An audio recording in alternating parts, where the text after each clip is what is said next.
know anything at all.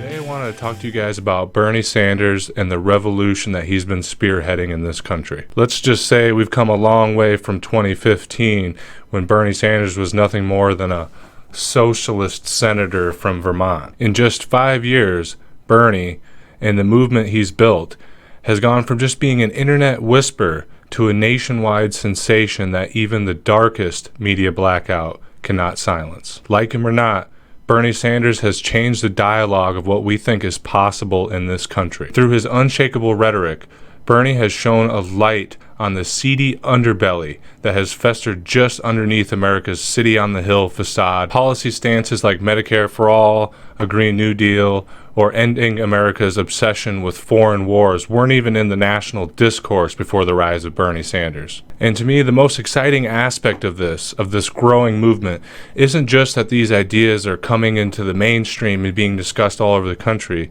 It's the idea that Americans are finally waking up to the idea that they deserve more, that their children and their children and their children's children deserve to live in a world better than the one that we currently have. If you take the time to slow down and really look at what's going on, it seems like America is going through a third great awakening. And this awakening isn't like those of the great awakenings of antebellum America where Christian zealots went around the country preaching.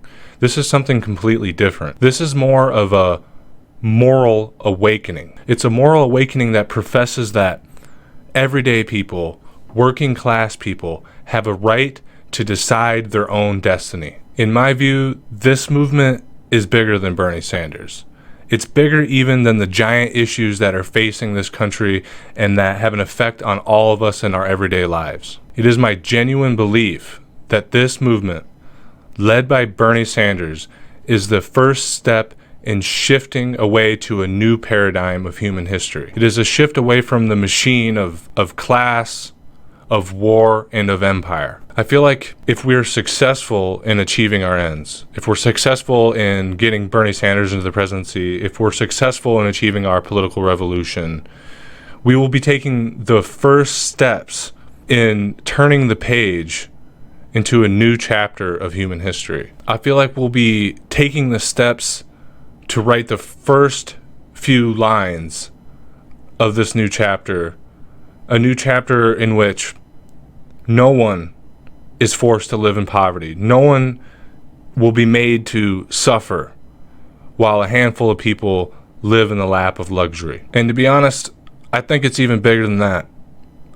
I think these first lines in the new chapter, I feel like this shifting to a paradigm will be the setting of a stage in which technology and human reason and compassion lead us on the path where we not only create a united earth that's guided by love and compassion and taking care of one another. I feel like it will set the stage for humanity to eventually venture out into the stars, where we have an endless frontier of possibilities in which we can write human history in a new way and explore new places that we could have never dreamed.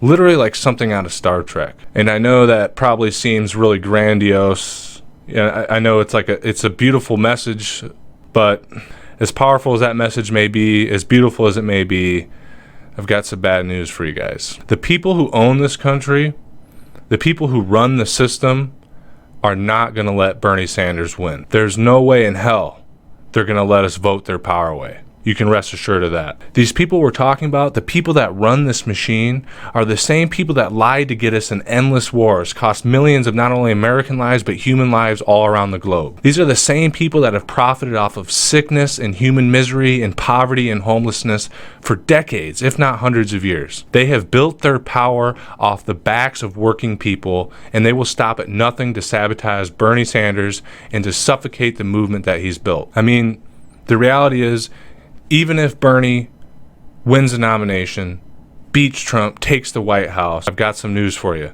The battle will have only just begun. You know, when you think about all the things that are against us, the Democratic Party establishment, the oligarch billionaires who own the financial system and all the means of production, It can be easy to get discouraged. But I would say don't lose hope. I would say even in the face of those things, we need to take heart. And we can take heart with just these three simple words, the words of the Bernie Sanders campaign. Not me, us. If Bernie takes the White House, it'll be up to each of us. It'll be up to you, it'll be up to me to carry this movement on to the next landmark. It will be up to us to spearhead the campaigns of progressive candidates all across the country at all levels of government. It will be up to each of us to unionize our workplaces and to shut down the system in solidarity with this movement to create a real grassroots revolution that is capable of enacting change. I mean, really? It might even be up to you or me or somebody you know to run for office, to pick up the torch of revolution and carry it into the halls of power. As powerful as Bernie is, as strong as his message is, like I said, it's not me, us. It's not Bernie Sanders, it's us. You and I, those of you listening, we are the backbone of this revolution. And the only way anything's going to get done is if we carry the torch forward after the White House, into the state houses, into the governorships, into every single level of government all throughout the country. And in the event that the DNC succeeds in stealing the nomination from Bernie, we have a big question to ask ourselves. What do we do now? Are we just going to roll over like we did in 2016? Are we just going to lay down and take it and let them push some corporatist on us again? Guys, I got to be honest. I don't think that's going to cut it this time. We have to do something more. I'd go so far even as to say that we need to start connecting as working people. Like I said, we need to start unionizing.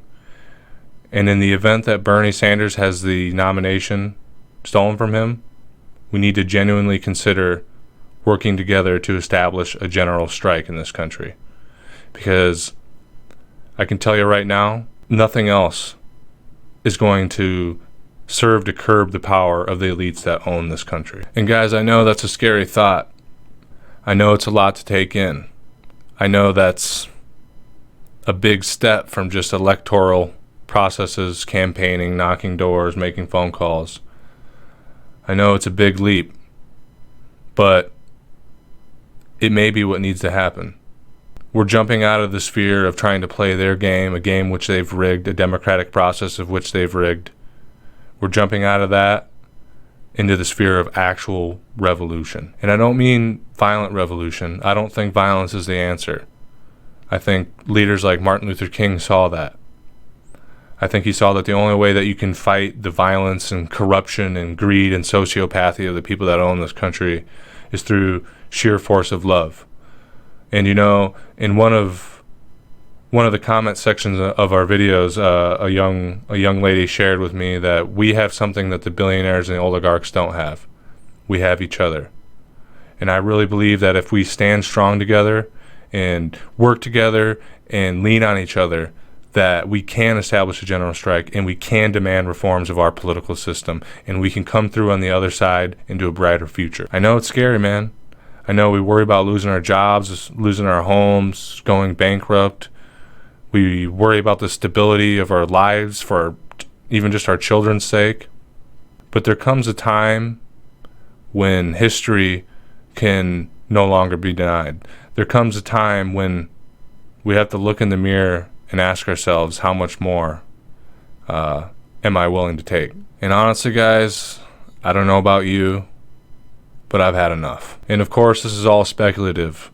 I know it kind of sounds cynical, like I'm jumping the wagon and like, fuck, they're going to steal the election from Bernie and we got to start getting in the streets now, sickle and hammer, brother.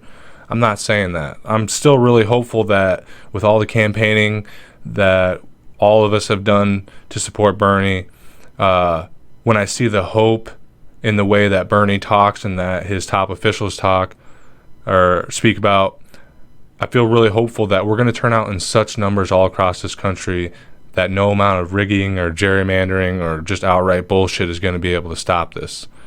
I still feel like they're going to have no choice but to give the nomination to Bernie Sanders. But that being said, I'm no political, genius. I'm not even a political scientist. I'm just somebody who's passionate about politics and cares about his country. So, I mean, really, what do I know? I don't know anything. I don't know what they've got planned. These guys are, big money people. dark people, fucked up people, and they got the whole machinery that they've been building for 100 years or more stacked against us.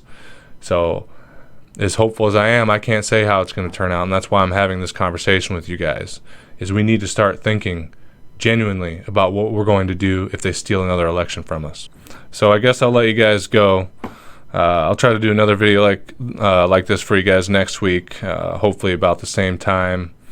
If you haven't already, subscribe to the channel, like, share, comment, join us on Facebook, all that good stuff. We'll be shooting episode number 25 of the Entitled Millennials podcast tomorrow, and it will be dropping at the usual time, 10 a.m. Friday. So I'll look forward to you guys in the comment section there, all right?